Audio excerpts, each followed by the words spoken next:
Welcome students. हम लोग American federal system last class में भी पढ़े थे और मैंने बताया था कि अभी पूरा कंप्लीट नहीं हुआ है। तो जिन लोगों ने वो पहला वाला इसके पहले वाला जो यूट्यूब पर हमारा है अमेरिकन फेडरल सिस्टम वो नहीं देखे हैं तो पहले उसको देख लीजिए, क्योंकि दिस इज़ पार्ट 2। हम लोग दूसरा पार्ट पर आ गए हैं। तो अगर आपने पहला पार्ट नहीं देखा और अभी से स्टार्ट कर रहे हैं तो आप समझ नहीं पाइएगा, इसलिए आप लोग पहले पार्ट 1 देख लीजिए and then we come to part 2। तो यहाँ पर हम लोगों ने पहले में देखा था कि अमेरिकन फेडरल सिस्टम कैसे वहाँ सेटअप हुआ और क्या फीचर्स है।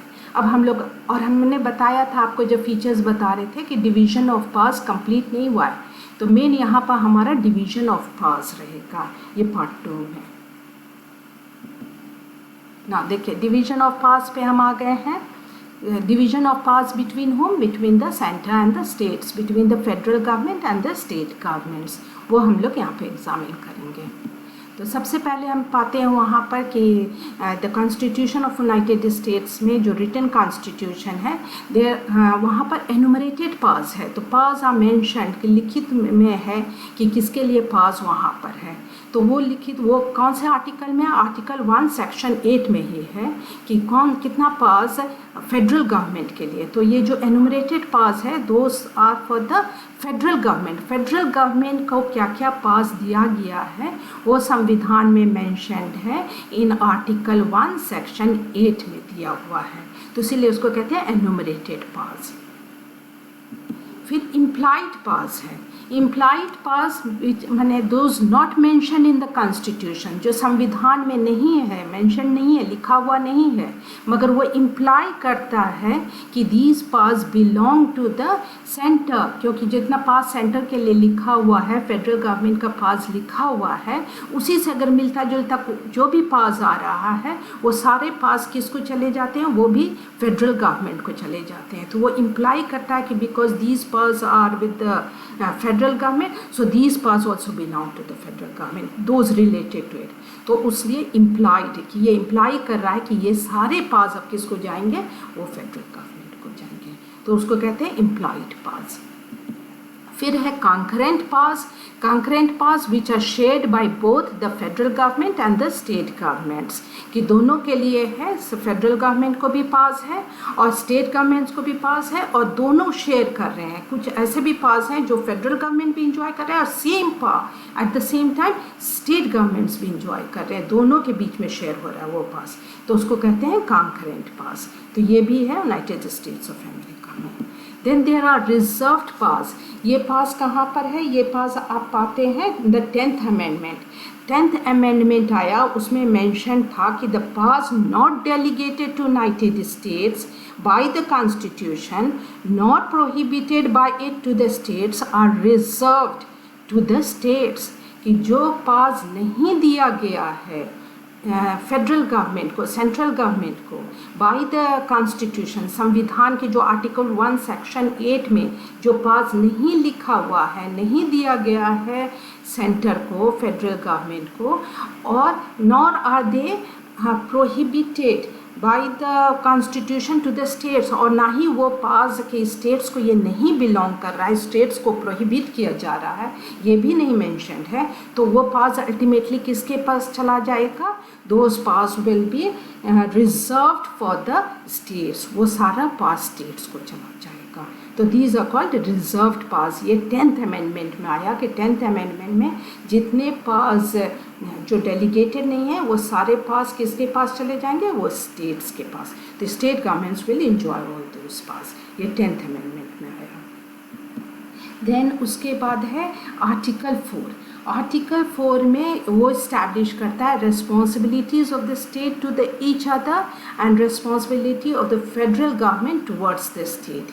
इनफैक्ट ये आर्टिकल 4 में वहाँ पर 4 क्लॉजेज हैं। 4 क्लॉजेज में पहला क्लॉज है full faith and credit clause, और दूसरा है privileges and immunity clause.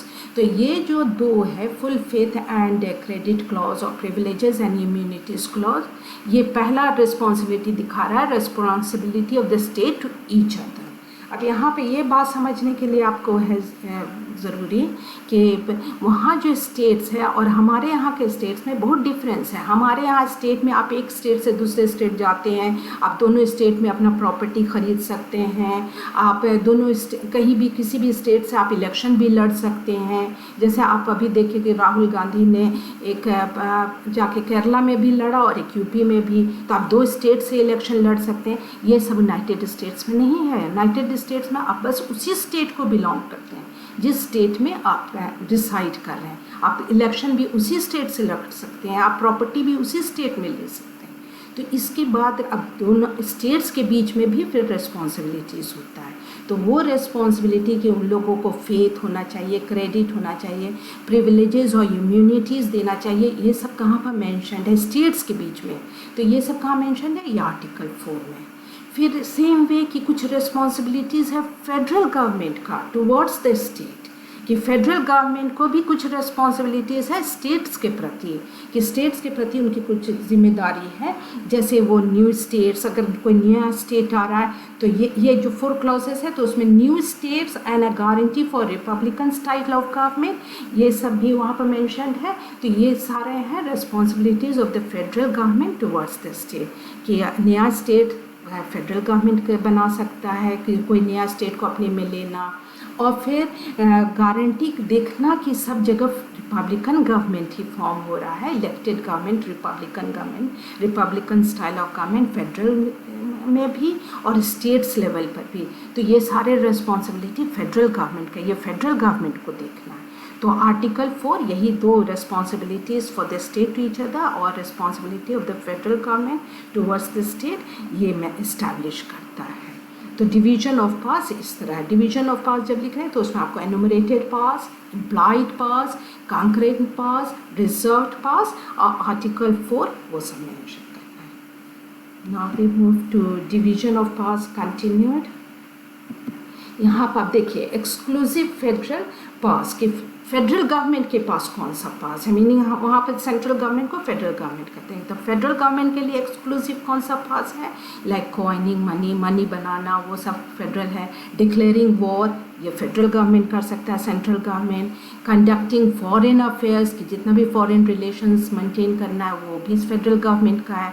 Rules of naturalisation, कितना सिटीजनशिप और किसको ग्रीन कार्ड, ये सब जितना भी है वहाँ कौन सिटीजन होंगे, ये सारे रूल्स कौन बनाएंगे? फेडरल गवर्नमेंट बनाएंगे।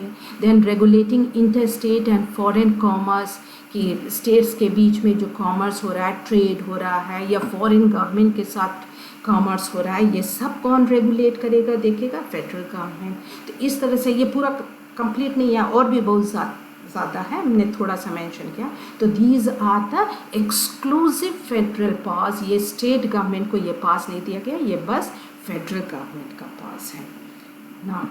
ये है एक्सक्लूसिव स्टेट पास। अब एक्सक्लूसिव स्टेट पास है, लाइक स्टेट को गवर्नमेंट को कौन सा पास दिया जो सिर्फ स्टेट ही गवर्नमेंट इंजॉय कर रहा है, तो वो है कंडक्ट इलेक्शंस। की इलेक्शंस क्यों नहीं वो प्रेसिडेंट का इलेक्शन हो, लेकिन कंडक्ट कौन कराएगा?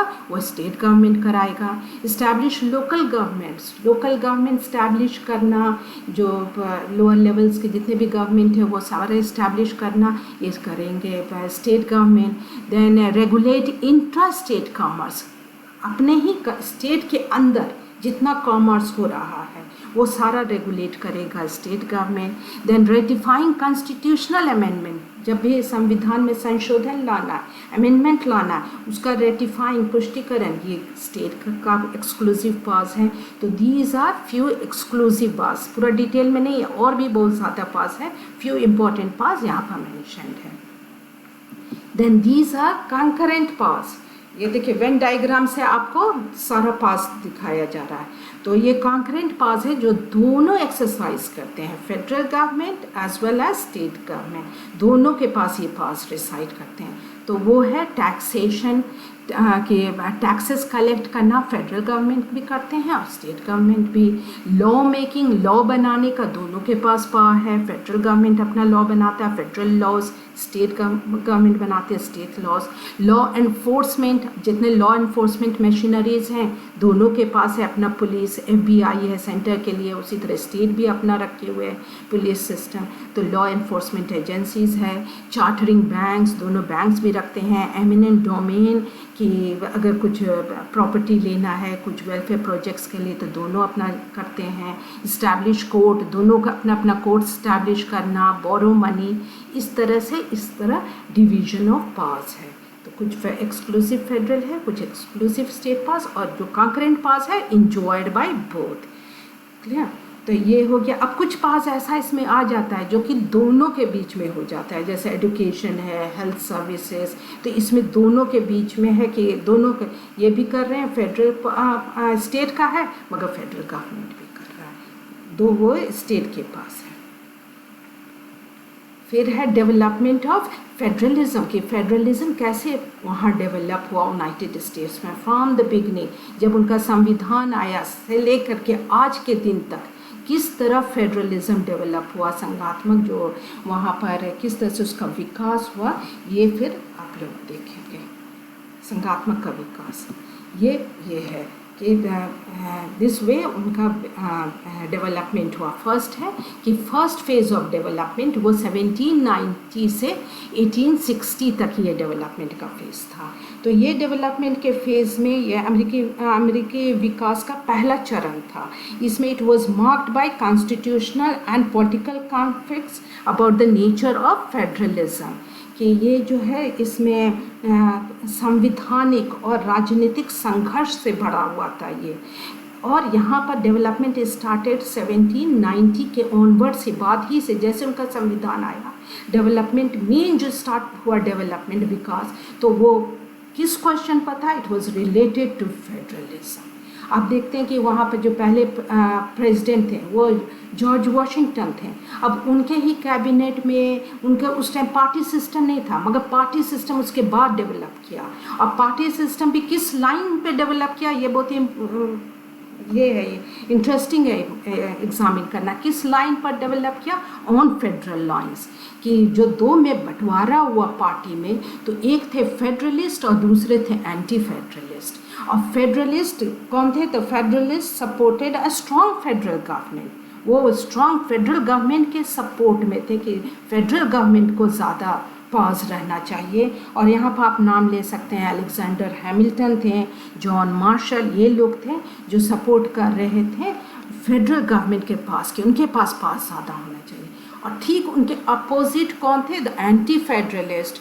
और एंटी फेडरलिस्ट वो सपोर्ट में थे कि the powers and the sovereignty of the state should be retained, कि स्टेट्स के पास पावर्स और सॉवरेंटी होना चाहिए। तो उस तरह से एंटी फेडरलिस्ट थे। और इसमें आप नाम ले सकते हैं कुछ का, जैसे थॉमस जेफरसन, जेम्स मैडिसन, इन लोग थे जो एंटी फेडरलिस्ट थे। दे फेवर्ड द स्टेट के पास होना चाहिए। तो इस तरह से आप देख रहे हैं कि जो, और इसी तरह इनके यहाँ फिर फाइनली 2 पार्टी सिस्टम है मर्ज कर गया। तो वो स्टार्टिंग इसी से फेडरलिज्म से ही रिलेटेड था। फिर नेक्स्ट आप देख रहे हैं कि there is American civil war. American civil war किसके टाइम में हुआ था? 1860 to 65 किसके टाइम में था? तो that was during the time of president थे अब्राहम लिंकन।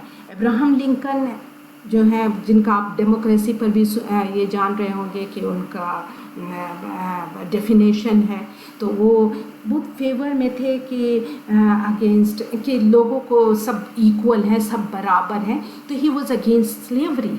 और उस टाइम अमेरिका में स्लेवरी था, स्लेवरी लीगल था।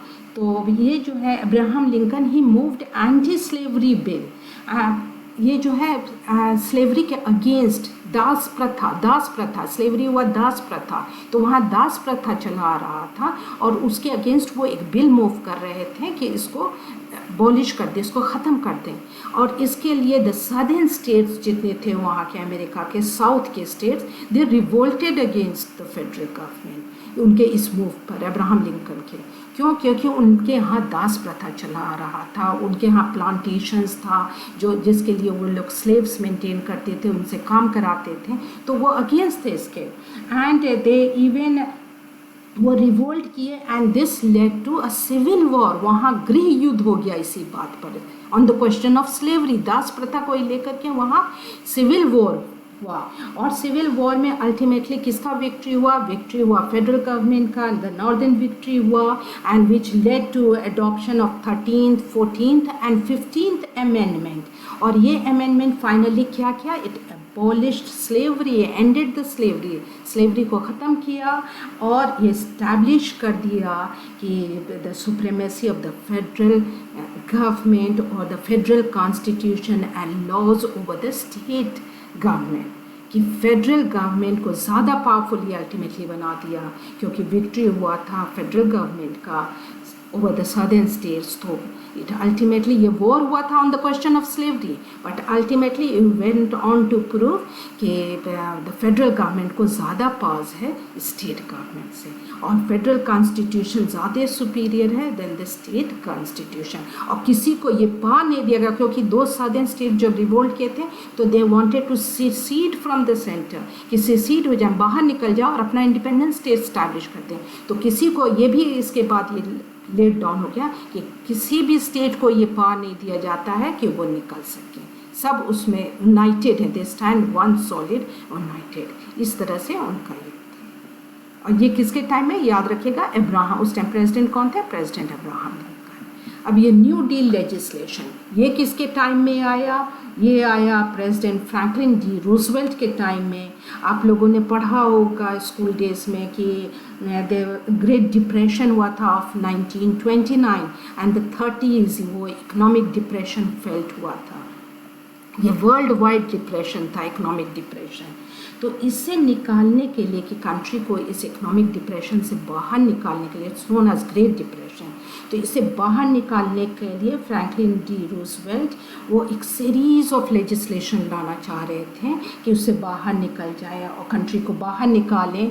और उसके लिए वो इनेक्ट करना, जो लेजिस्लेशन लाना चाह रहे थे वो रिलेटेड था सोशल सिक्योरिटी के से, unemployment, compensation, pensions to old age, फिर federal welfare program, price stabilization, ये सब program, and as well as program industry से, एग्रीकल्चर, ऑल दीज रिलेटेड बहुत बड़ा एक सीरीज ऑफ लेजिस्लेशन। और वो सब लेजिस्लेशन किस लिए था? कि इकोनॉमिक डिप्रेशन से कंट्री को बाहर निकाला जा सके।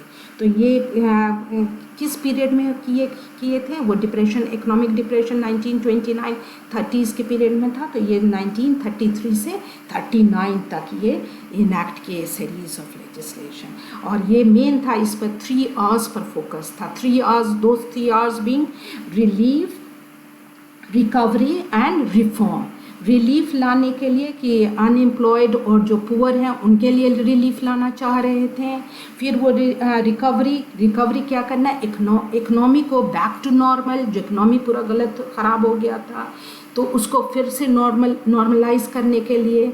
और फिर रिफॉर्म था, रिफॉर्म ऑफ फाइनेंशियल सिस्टम, कि there is no repeat of that depression. ऐसा रिफॉर्म लिया जाए कि फिर से ऐसा डिप्रेशन, इकोनॉमिक डिप्रेशन नहीं फेल्ट हो।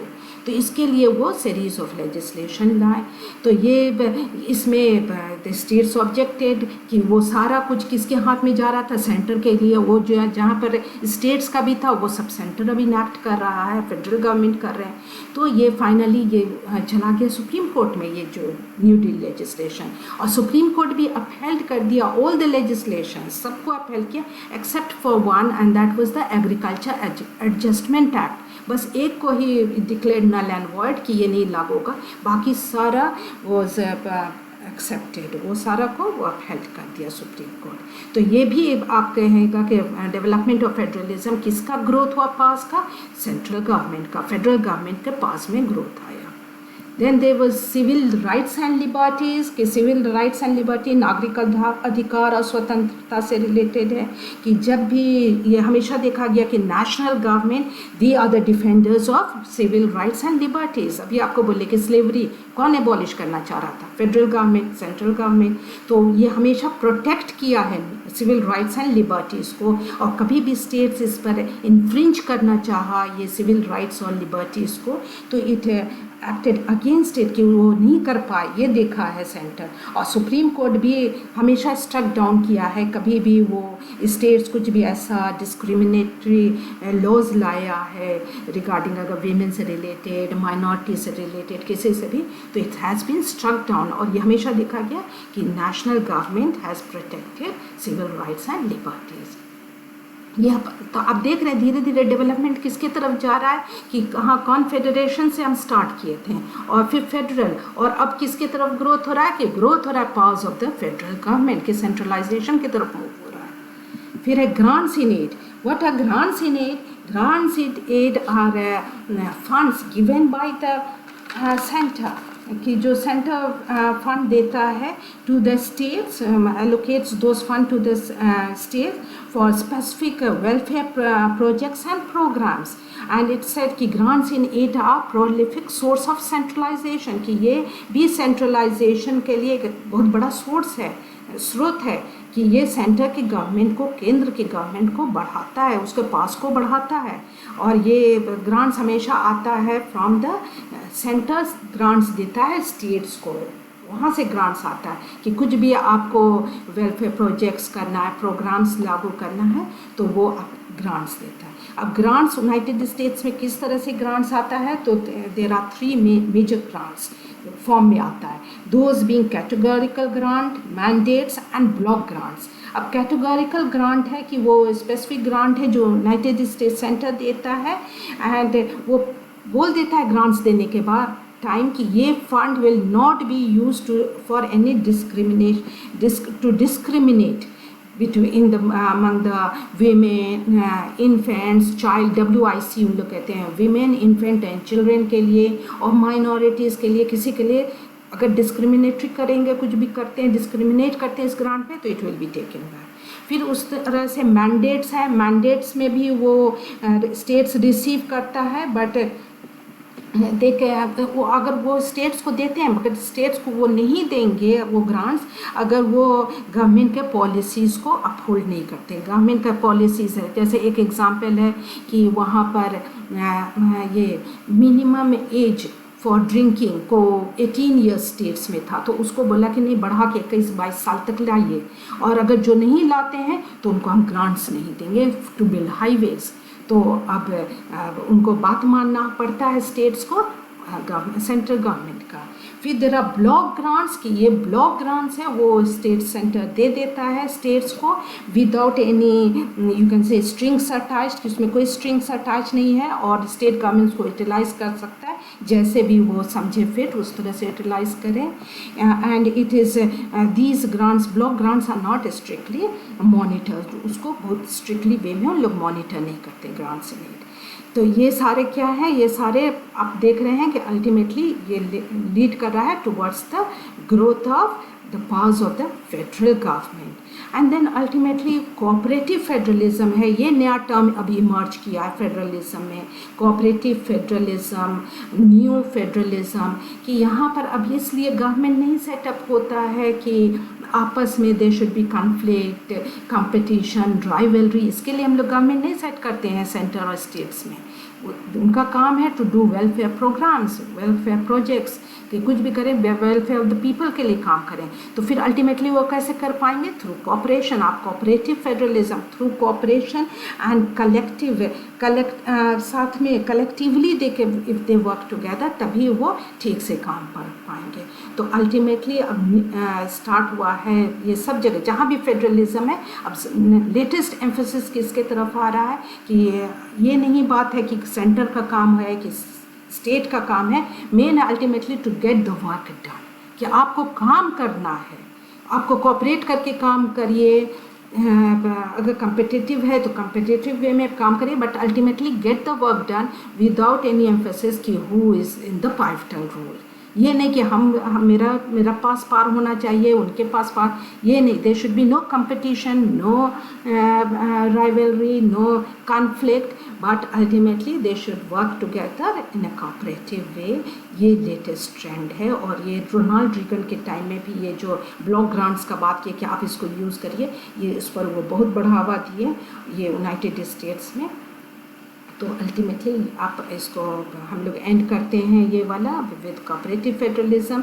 अगर आप लुकिंग इनटू इट, अगर आप देखिएगा तो आप पाइएगा कि 1781 में कॉन्फेडरल स्टेट से स्टार्ट हुआ, 1789 में वो फेडरल गवर्नमेंट हुआ, फेडरलिज्म वहाँ आया, फेडरल मॉडल आया, फेडरल सिस्टम, एंड फाइनली बहुत डेवलपमेंट हो गया in the pass of the federal government, centralisation का ग्रोथ हुआ, एंड अल्टीमेटली आज लेटेस्ट ट्रेंड है towards cooperative federalism. So that is all in the this class. Next class में we'll study something new. Okay, thank you.